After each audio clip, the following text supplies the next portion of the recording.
Eu quero convidar você a abrir a sua Bíblia nesse texto aí, ó, Efésios, capítulo 5, versos de 15 a 21, será a nossa leitura agora. Mas está anunciado ali 5:15 até o 6:4, que na verdade é todo o texto de Efésios aí que fala sobre família, que está abordando o tema família. Mas eu quero, nesse início agora, ler versículos de 15 a 21. Quero convidar você, mesmo assentado como você está, abra a sua Bíblia, acompanhe na sua versão aí. Eu vou ler aqui na versão da NVI, e você pode, com toda atenção, verificar quais palavras mudam, expressões mudam na versão que você tem aí nas suas mãos, tá bom? Diz assim: tenham cuidado com a maneira como vocês vivem, que não seja como insensatos, mas como sábios, aproveitando ao máximo cada oportunidade, porque os dias são maus. Portanto, não sejam insensatos, mas procurem compreender qual é a vontade do Senhor. Não se embriaguem com vinho que leva à libertinagem, mas deixem-se encher pelo Espírito, falando entre si com salmos, hinos e cantos espirituais, cantando e louvando de coração ao Senhor, dando graças constantemente a Deus Pai por todas as coisas, em nome de nosso Senhor Jesus Cristo. Sujeitem-se uns aos outros por temor a Cristo. Amém? Quando a gente olha para um texto assim, logo vem uma pergunta na nossa cabeça, né? Qual é a relação desse texto, dessas palavras, com família? O problema é que as nossas Bíblias em português, elas fracionam e, na verdade, atrapalham a nossa leitura bíblica, né? Porque, geralmente, nas nossas Bíblias, se você está com uma Bíblia, seja ela qual for, existe uma divisão entre o verso 21 e o verso 22. E o verso 22 em diante deve ter um subtítulo, alguma coisa assim, deveres familiares, alguma coisa assim, né? E isso atrapalha muito, porque dá a impressão que Paulo está falando para a família somente a partir do versículo 22. E a gente acaba não sabendo de onde vem o assunto, né? Como que ele começou esse assunto. Mas a nossa leitura parou aqui no versículo 21, mas se você prosseguir, versículo 22 vai falar do papel da função da mulher. Versículo 25 em diante vai falar da função do papel do marido. Capítulo 6, versículo de 1 a 13 vai falar da função do papel dos filhos. E o versículo 4, capítulo 6, vai falar da função e do papel dos pais. Desse trecho aqui, você reparou ali na tela, tem alguns destaques que eu queria que você observasse essas frases, essas expressões, pensando aí na vida familiar. Paulo está dizendo assim, ó, tenham cuidado com a maneira como vocês vivem, né? Quando a gente vive em família, convive em família, tem uma família, quer manter bem uma família, nós precisamos ter muito cuidado com a maneira como nós vivemos em família. Pode ser uma convivência boa ou ruim, trazer resultados bons ou ruins, se nós não prestarmos atenção na forma como a gente está vivendo. Outra expressão, versículo 17, não sejam insensatos. Tem muitas famílias que se acabam por insensatez, por um surto que a pessoa tem de burrice, né? De falta de inteligência. E Paulo está dizendo, não sejam insensatos. Versículo 18 está dizendo, deixem-se encher pelo Espírito. Permita que o Espírito Santo controle a sua vida e a sua vida também em família. E o versículo 21 forma um princípio geral, que Paulo diz assim, sujeitem-se uns aos outros por temor a Cristo. E aqui eu queria chamar a sua atenção. Porque a tendência nossa, como família, né, qualquer membro da família, é o desejo que nós temos por um certo controle. Na verdade, a família, a convivência em família é uma guerra por controle, que é muito bem ilustrado quando você tem um controle de televisão na sala da sua casa. E deve haver momentos ali que há uma guerra por pegar aquele controle. O pai quer assistir uma coisa, a mãe quer assistir outra coisa, o filho quer assistir outra coisa, né? E por isso nós, graças a Deus, temos condição para isso. Você tem várias TVs em sua casa, porque cada um fica na sua, né, com o seu controle. Mas assim, existe uma guerra pelo controle em casa. O pai, ele quer se impor. A mãe quer se impor. O marido quer se impor sobre a mulher quer se impor sobre o marido. Filhos querem se impor sobre os pais. E os pais, claro, querem se impor sobre os filhos. Isso acontece entre irmãos também. Mas é interessante que Paulo, ele estava aqui instruindo sobre uma nova forma, ou talvez uma nova fórmula de relacionamento. Paulo está dizendo assim, ó, vamos fazer o seguinte, ninguém se impõe. E vamos fazer assim, ó, todos se sujeitam uns aos outros por temor a Cristo. Percebe? É uma inovação. Porque Paulo sabia, Deus sabe, nós sabemos que entre nós, seres humanos, convivendo na mesma casa, existe uma disputa pelo controle. Nós queremos controlar uns aos outros. Mas o que Paulo está dizendo aqui, olha, você quer ter uma família saudável, você quer seguir os princípios de Deus, você precisa inovar. E você precisa implantar na sua casa um novo modelo, uma nova forma, uma nova fórmula de relacionamento. Ao invés de você querer se impor, você se sujeita um ao outro, mas faça isso por temor a Cristo. Faça isso pela orientação, por aquilo que Cristo quer da sua vida. Nós vamos falando aqui sobre famílias saudáveis e hoje nós vamos refletir sobre referenciais. Porque essa nova forma de relacionar envolve novos referenciais que foram estabelecidos por Deus. E, na verdade, eu só quero te lembrar disso.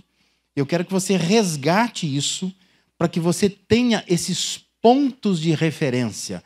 Quando você compra alguma coisa pela internet, você vai preencher aquele cadastro lá, aí geralmente diz assim, ó, dá um ponto de referência. A hora que você preenche o seu endereço, pede assim, ó, tem um ponto de referência? Por que é importante o ponto de referência? Porque será mais fácil encontrar este local. Vai dar tranquilidade, segurança para quem for para aquela direção. E nós somos assim também, né? Se você vai para um lugar que você não conhece, e se você não confia no seu GPS, você vai pedir para a pessoa lá, dizendo assim, ó, me dá um ponto de referência. Porque o ponto de referência vai te ajudar a ficar mais tranquilo. Ah, eu sei que a hora que eu chegar perto daquele supermercado assim, eu estou chegando perto do local. É um ponto de referência. Então eu queria que você entendesse que Deus tem pontos de referência para a família. E nós vamos ficar muito mais tranquilos, muito mais seguros, se nós entendermos esses pontos de referência. Porque você vai caminhar com a família muito mais tranquilo. Mas eu sei onde eu vou chegar. Porque tem referências que Deus já me deu e o texto de Efésios apresenta essas referências. Paulo estava instruindo, por meio dessa carta aos Efésios, que pessoas que têm o cuidado com a maneira como vivem, que são sensatas, controladas pelo Espírito Santo, elas têm temor de Cristo suficiente para um novo jeito de se relacionar, adotando outras referências, que não são as referências que estão lá fora no mundo, mas são referências bíblicas, referências divinas, do jeito que Deus quer que a gente viva. Eu queria chamar a sua atenção para isso nessa noite. Quais são esses referenciais estabelecidos por Deus, que precisam ser observados por nós? Vamos ao primeiro lá, vou seguir a ordem do texto, tá? O primeiro é um referencial de confiança. Deus nos deixou um referencial de confiança. As mulheres, Paulo escreveu, versículo 22, mulheres, sujeitem-se aos seus maridos como ao Senhor. No verso 24, ele diz, assim como a igreja está sujeita a Cristo, também as mulheres estejam em tudo sujeitas a seus maridos. Presta atenção numa coisa. Os óculos que nós usamos hoje, que são esses óculos da reivindicação de direitos, e a gente usa esses óculos reivindicando direitos para ler as Escrituras, esses óculos nos impedem de enxergar com clareza a vontade de Deus. A submissão da mulher acaba sendo vista tanto por homens quanto por mulheres na perspectiva da posição. É assim que a gente olha. Quando você ouve falar assim, ó, a mulher tem que se submissa ao marido. Opa! Na sua cabeça se constrói um desenho de posições. Homem, mulher. Não é? Seja honesto. É isso que está na tua cabeça, né? E a pergunta é, onde ela, a mulher, está na hierarquia que a minha mente traçou? Aí nós vamos construir várias ideias. A mulher é submissa, então submissa, ela tem que estar né? Tem que estar sob, ou algo desse tipo. Mas Deus, Ele quer que a sujeição ou a submissão da mulher seja vista na ótica da atitude, não da posição. E a pergunta, então, é: qual lugar ela ocupa no propósito de Deus? Não sei se você compreende a diferença. Mas os nossos olhos humanos, esses olhos que reivindicam direitos, nós estamos muito preocupados com a posição da mulher. Em pensar assim, se a mulher tem que ser submissa ao marido, ela perdeu posição. Mas Deus está preocupado não com a posição. Deus não está posicionando pessoas de forma hierárquica dentro de uma casa. Mas Deus está preocupado com as atitudes das pessoas dentro da casa. E a pergunta sempre será: que atitude a mulher tem para com o homem? Todo mundo sabe que eu trabalho com casais há quase 3 décadas. E é recorrente. A mulher não confia no marido. Ela não confia. E vai desde de coisas muito simples. Como, por exemplo, ela diz assim: você podia ir no supermercado comprar isso, isso, isso. Quando ele chega no supermercado, o celular dele já tem uma mensagem. Ela dizendo assim, ó: você está lembrando que eu te pedi? Não vai esquecer disso aqui. Ela não confia. Ela não confia no marido. Isso vai evoluindo para coisas maiores.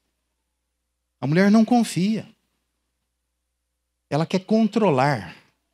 E por ela querer controlar, ela mantém uma atitude errada para com esse marido. E seria importante a gente pensar que desde a criação, Deus deixou claro que Ele faria para o homem uma mulher que seria auxiliadora. E auxiliar, a própria ideia de auxiliar convencional é de que auxiliar está ao lado para auxiliar.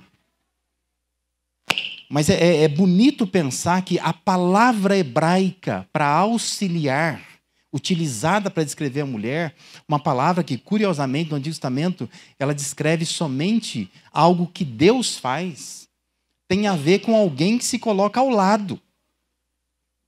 É o Ezer, né? Alguém que está do lado. E talvez seja viajar demais, né? Mas tem gente que já disse isso. A própria maneira como a mulher é criada, ela não é criada da cabeça, dos pés, ela é tirada do lado do homem, para ficar ali. Porque a ideia é que ela é auxiliadora. Ela está ali para auxiliar. Ou seja, a mulher cabe a função de cooperar com ele, confiando na sua liderança. Só que para isso nós precisamos aprender a diferença entre a preocupação que nós estamos com posição e a preocupação que Deus está com atitude. Porque é a atitude que é o problema, não é a posição. Não diminui a mulher se ela entender que Deus espera dela uma atitude. Observe, por exemplo, a mulher virtuosa descrita em Provérbios 31. Aquela mulher não se encaixa na nossa percepção de submissão, porque nós focamos na posição. Ela não se encaixa. Provérbios 31 vai dizer que aquela mulher, ela administra negócios. Vai dizer que aquela mulher sabe avaliar um terreno, um campo, um bem imóvel. Lá vai dizer que aquela mulher fornece produto aos comerciantes. Ela confecciona roupas para a família, prepara comida para a família, mas ela lidera também as servas da casa. Se a gente for honesto, nós vamos dizer assim, olha, aquela mulher não era submissa, não. Do jeito que nós estamos pensando, ela não era submissa, a mulher virtuosa. Mas ela se encaixa perfeitamente no propósito de Deus. Porque aquela mulher, ela mantém uma atitude de confiança na liderança do marido. Ela não compete com ele. Ela coopera como auxiliadora com ele. E as duas vezes no texto de Provérbios 31 que menciona o marido, tanto no versículo 11 como no versículo 23, você percebe a diferença que faz para o marido ter uma mulher assim. Versículo 11 diz que o seu marido tem plena confiança nela e nunca lhe falta coisa alguma. O marido está seguro, confiante. Por quê? Porque ele tem uma mulher que tem uma atitude correta. A esposa dele confia nele. A esposa dele não está competindo com ele. Tem nada a ver com posição.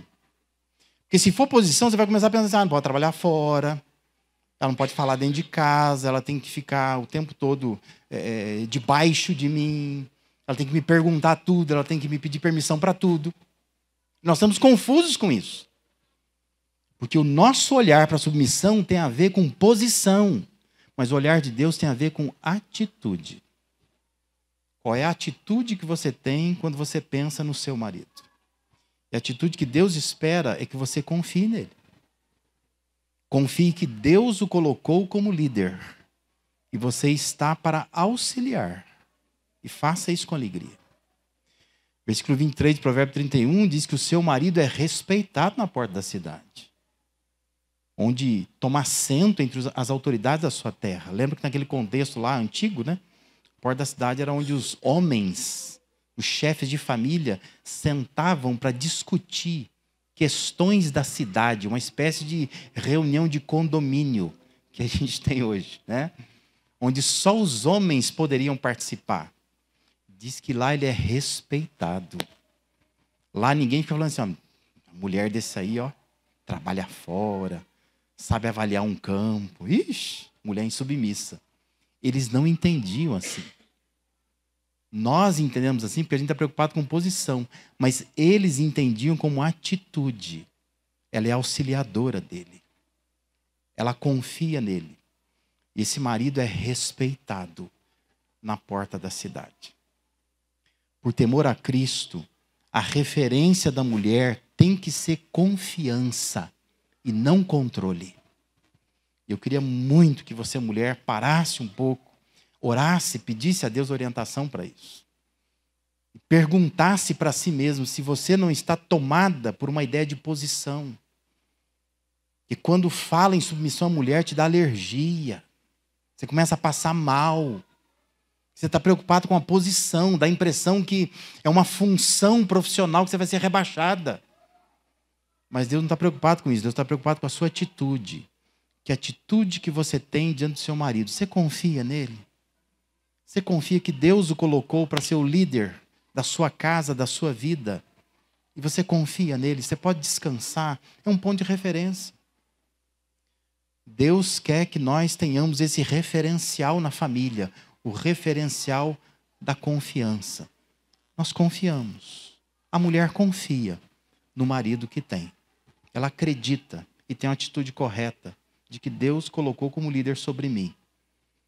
E eu deixo então esse homem liderar, porque a falta de confiança vai impedir que ele lidere. Em segundo lugar, um outro referencial que Deus já nos deixou é um referencial de responsabilidade.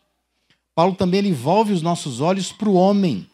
E ele declara que ele é o cabeça da mulher. E mais uma vez, eu digo o que eu sempre digo, não há nenhum lugar na Bíblia que diga que o homem tem que ser o cabeça da mulher. Ele não tem que ser. A Bíblia simplesmente declara com suavidade, com naturalidade, ele é o cabeça da mulher. Deus o colocou lá. Não é uma disputa por uma posição que o homem tem que ir atrás. Mas o homem é o cabeça. A decisão do homem é outra. É se ele vai fazer esse papel ou se não vai fazer esse papel. Mas ele está lá, nesse papel. Comparando com a vida profissional, né? Na carteira dele está escrito cabeça. Essa é a função. Se ele vai fazer isso, aí é uma questão, ele vai arrumar um problema com o chefe dele, que é Deus, né? Porque o seu chefe botou na tua carteira lá, você é cabeça. E trata de agir como cabeça. Porque se numa empresa você tiver na carteira lá supervisor e você não supervisiona, seu chefe vai chamar a sua atenção. Por que você não supervisiona? Porque a sua função é essa, está na sua carteira, você foi contratado para isso. Então você, homem, foi criado por Deus para isso, para ser o cabeça. Não é que Deus está dizendo assim, ó, por favor, homens, sejam cabeças. Não. Deus está dizendo assim, você é o cabeça. Está lá, ó. Foi contratado para isso. Faça a função na sua família. Se você não fizer, você vai arrumar um problema com o seu chefe, que é Deus. Mas o versículo 23 diz assim, pois o marido é o cabeça da mulher, como também Cristo é o cabeça da igreja, que é o seu corpo, do qual ele é o Salvador. O homem é uma referência de alguém que assume sua responsabilidade de conduzir a mulher, de conduzir a família. Agora veja, Paulo está aqui introduzindo algo novo. Não, não é algo novo. Paulo simplesmente está reafirmando algo da criação. Deus criou o homem para isso.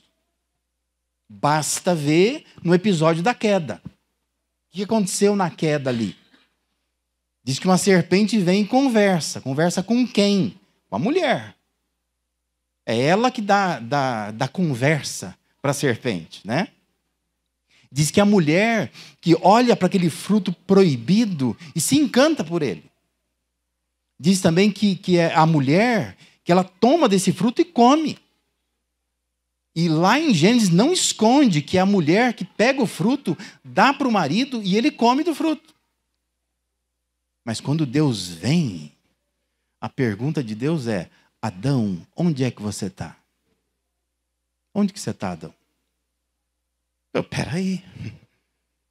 E ele diz isso, né? Ele diz, a mulher que tu me deste. Você vai me desculpar, mas você está conversando com a pessoa errada. É ela que fez tudo isso. Mas por que Deus diz, Adão, onde está? Porque Adão é cabeça. Adão é líder. Adão é responsável. Isso não mudou. A nossa geração está perdendo esse referencial. Os homens estão recolhidos à tarefa de provedores da casa. Maridos negligentes, pais ausentes, encolhidos muitas vezes. Mas o homem foi estabelecido por Deus como um referencial de responsabilidade. Alguém que não foge, que não se cala, alguém que não se omite, mas assume o seu papel na família. E é importante que você, homem, resgate isso. Você é uma referência de responsabilidade. Por temor a Cristo, a referência do homem tem que ser responsabilidade, não omissão, não se omita. Eu queria dar graças a Deus porque nós temos homens nessa igreja, eu vou defender os homens. Porque nós temos homens nessa igreja que têm assumido esse papel. E entendem isso. Que são referência. Assumem o papel. São líderes das suas casas. Fazem diferença. Se você não faz, faça. Seja responsável. Porque a tendência do homem é ficar reproduzindo o que Adão falou lá. A mulher que tu me deste, a mulher que tu me deste, a mulher que tu me deste. Não, não faça isso. Você tem que assumir. É você que é o cabeça. Deus quer conversar com você. Saber o que você está fazendo com o seu casamento, com seus filhos. Que você é o responsável por sua família. Então, esse é um ponto de referência importante. A referência da responsabilidade. Está com o homem. Filhos serão criados mais facilmente se homens assumirem sua responsabilidade. que os filhos vão ver que a família está organizada do jeito que Deus organizou. E os homens têm que continuar sendo cabeça, líder. Líder não é chefe, não é mandão. Mas líder é aquele que lidera, que influencia, que conduz, que consegue levar a família, a esposa, ao seu lado, junto com ele. De uma forma amorosa, como Paulo está instruindo. O marido é cabeça. Ele tem que amar a mulher como Cristo ama a igreja. Porque ele entende que ele é referência de responsabilidade. O terceiro ponto de referência que Deus nos dá é o referencial de honra. Aos filhos, a orientação de Paulo foi: filhos, obedeçam a seus pais no Senhor, pois isso é justo. Honra teu pai e tua mãe. Este é o primeiro mandamento com promessa, para que tudo te corra bem e tenhas longa vida sobre a terra. Na posição de filhos, nós somos convidados a sermos um referencial de honra. Referencial de honra. Cabe aos filhos obediência aos seus pais. E a razão que Paulo está dando não é que os filhos devem obedecer aos pais porque eles são mais velhos, não é porque eles são mais experientes, não é porque os pais são mais estudados, não é porque os pais são maiores, são mais fortes, são mais bravos. Mas Paulo só está dizendo assim, ó, é porque isso é justo. Isso é justo. Eles te criaram. Eles cuidaram de você quando você não podia cuidar de si. Então, a coisa certa a fazer é obedece seus pais. Porque filho vai crescendo e vai achando assim, que ele chegou no mundo de paraquedas, né? Por isso que, geralmente, quando nós nos tornamos pais, nós entendemos o valor do nosso pai. Eu tenho absoluta certeza que a maioria que aqui está tem a mesma convicção que eu tenho. O dia que você se tornou pai, se tornou mãe, você se apaixonou pelo teu pai e tua mãe. A hora que você foi trocar uma fralda fedorenta, você falou, meu Deus, a minha mãe teve que fazer isso. Meu pai teve que fazer isso. Você se apaixonou. Falou, nossa, minha mãe é a mãe, meu pai é o pai. E você entendeu o que é uma tarefa de criar um filho. Não é fácil. Dura anos. E a gente esquece, né? Aqueles primeiros 6 anos, cai no esquecimento. Você não lembra mais. Por isso que Paulo está instruindo, filhos, obedeçam os seus pais. Isso é justo. É a coisa correta a fazer. Mas Paulo, ele volve os nossos olhos para a lei de Deus no Antigo Testamento. Quando ele escreve que a honra aos pais é o primeiro mandamento com promessa naquela lista dos 10 mandamentos. E a promessa é, para que tudo te corra bem, tenhas longa vida sobre a terra.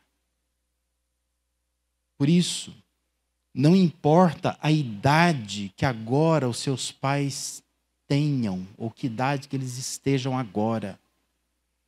Não importa se a sua vida depende deles ou não depende mais nada deles.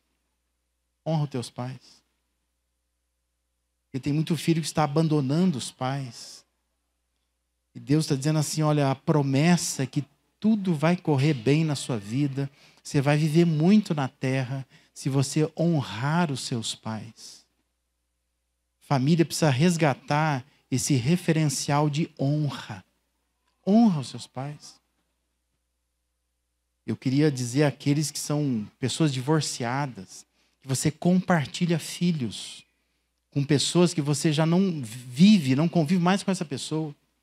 Ensina teu filho, a tua filha a honrar o pai dela, a mãe dela. E a nossa tendência é às vezes assim, divorciou, agora você chama para cá, teu pai não presta, tua mãe, doida, louca, devia estar internada. E você fica ali, no seu ninho com seus filhos. Mas o pai dela é aquele lá que você se divorciou. A mãe dela é aquela lá que você se divorciou. Ensina essa criança, adolescente, esse jovem a honrar o pai e a mãe. Porque a promessa é que tudo vai correr bem, vai fazer bem para esse menino, para essa menina, se fizer isso. Faça com que ele honre a mãe dele, o pai dele. Isso vai ser bom para a vida dele, não vai fazer mal para ele. Nós precisamos aprender a ensinar isso para os nossos filhos. Por temor a Cristo, a referência dos filhos tem que ser honra, não rebeldia, não descaso, mas honra. Nós precisamos resgatar isso em nossas famílias. Precisamos honrar os pais. Está velhinho, não fala coisa com coisa, não serve para quase nada, a não ser me lembrar às vezes, me incomodar, me cobrar, pedir dinheiro, dizer que está passando mal. Mas é o seu pai, é a sua mãe, quando você precisou, lá atrás, quando você era pequeno, cuidou de você.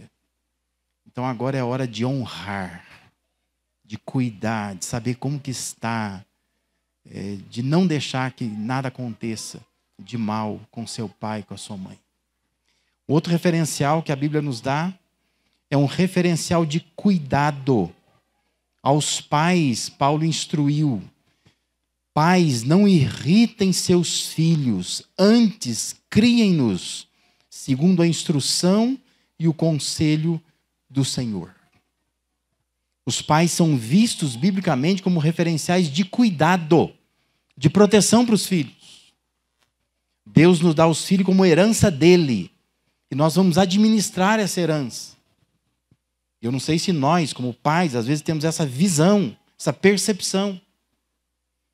Aos pais cabe a tarefa de criar os filhos de acordo com a instrução, de acordo com o conselho de Deus. Ou como traduzir algumas versões, conforme a disciplina, a admoestação do Senhor. E nós precisamos aprender, reaprender a cuidar dos nossos filhos, a entender que eles estão conosco para que a gente possa cuidar deles. E é preciso cuidar.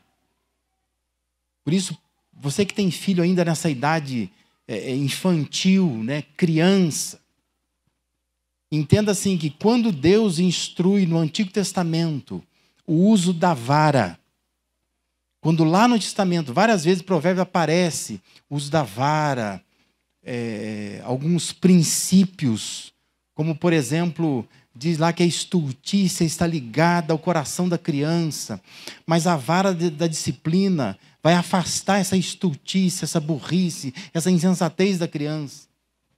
Todas as vezes no Antigo Testamento se usa esse tipo de orientação, esse tipo de expressão.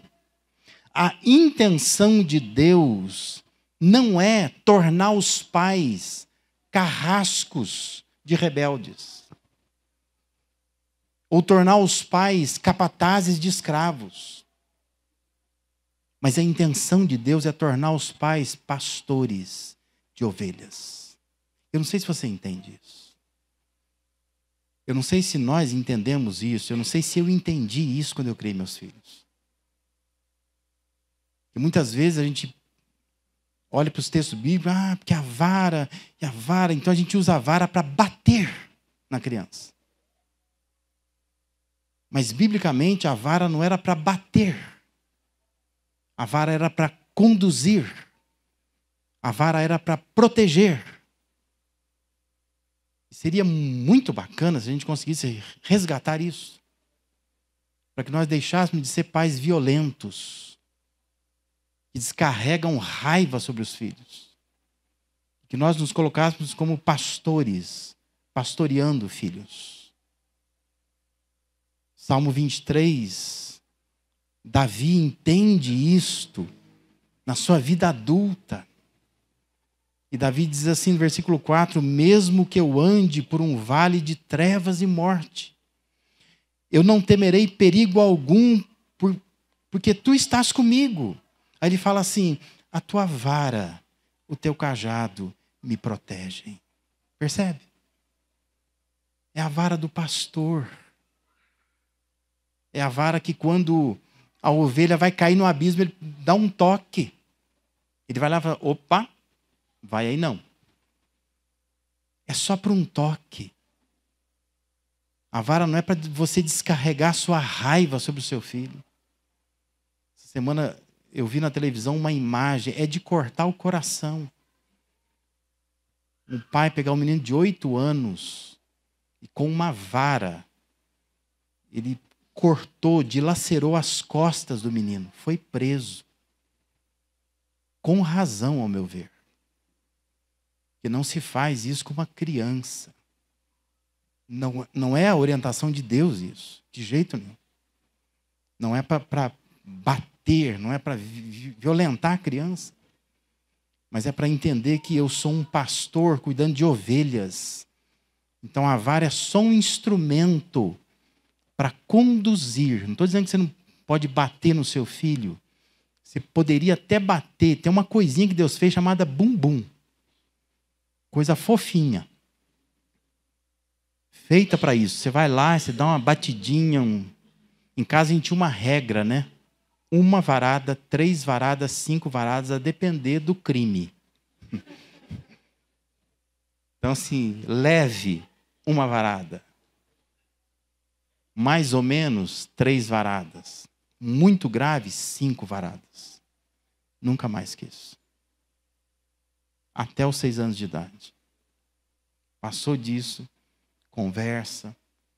Passou disso, você dá outros castigos. Deixa sem TV, às vezes, um dia. Guarda a bicicleta por 1 semana. Mas tudo isso com muito amor. A criança vai entender que você está disciplinando ela. Seria interessante quando a infância do seu filho passar, ele alcançasse essa compreensão de Davi. Que legal seria se seu filho pudesse dizer assim, ó, mesmo quando eu andei por vales escuros, eu tive proteção dos meus pais, eles cuidaram de mim, às vezes até com o uso de uma vara. Seu filho nunca lembre da vara como um ato de violência, mas lembre da vara como um ato de pastoreio. Meu pai me pastoreava, minha mãe me pastoreava. Quando eu andava por vale da sombra da morte, a vara me protegia, me afastava do perigo. Só isso. Não sei se te ajuda a mudar a sua percepção, mas você deveria mudar a sua percepção de como você usa a vara para o seu filho, como você usa a disciplina. Estou falando de vara aqui, mas a gente usa cinto, chinelo, né? Mão, qualquer coisa. Mas que você tratasse tudo isso na perspectiva de pastoreio. Deus quer que você cuide dos seus filhos. Cuide. Deus deu para você cuidar. Por isso, por temor a Cristo, a referência dos pais tem que ser cuidado e não castigo ou posturas de hostilidade, mas cuidado. Eu estou cuidando do meu filho. E para cuidar dele eu até posso usar a vara, mas eu uso a vara como Deus usava a vara para pastorear o Davi. É assim que eu estou usando para pastorear o meu filho. Não é para bater. Não é simplesmente para descarregar minha raiva sobre ele. Não é para fazer a criança chorar até perder o fôlego. Mas é para demonstrar o meu amor. Que eu quero pastorear essa criança. E não deixar ela andar no vale da sombra da morte. E cair num buraco. Que ela não possa sair depois. Uma referência de cuidado. E por fim, Paulo nos deixou também uma referência, um referencial de amor. Qual a referência de amor nós somos convidados a observar? É o amor de Cristo.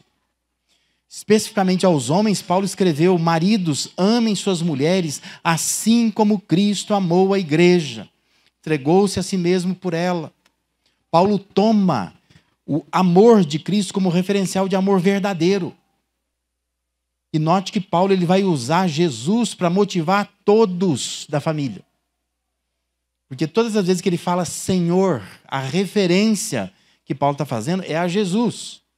Paulo tem essa diferenciação nas cartas dele, que nem sempre você compreende. Quando ele fala de Deus, ele usa o nome de Deus, ele usa o nome de Deus Pai. Mas quando ele fala de Jesus, ele vai usar uma palavra grega, Kyrios, se referindo ao Senhor.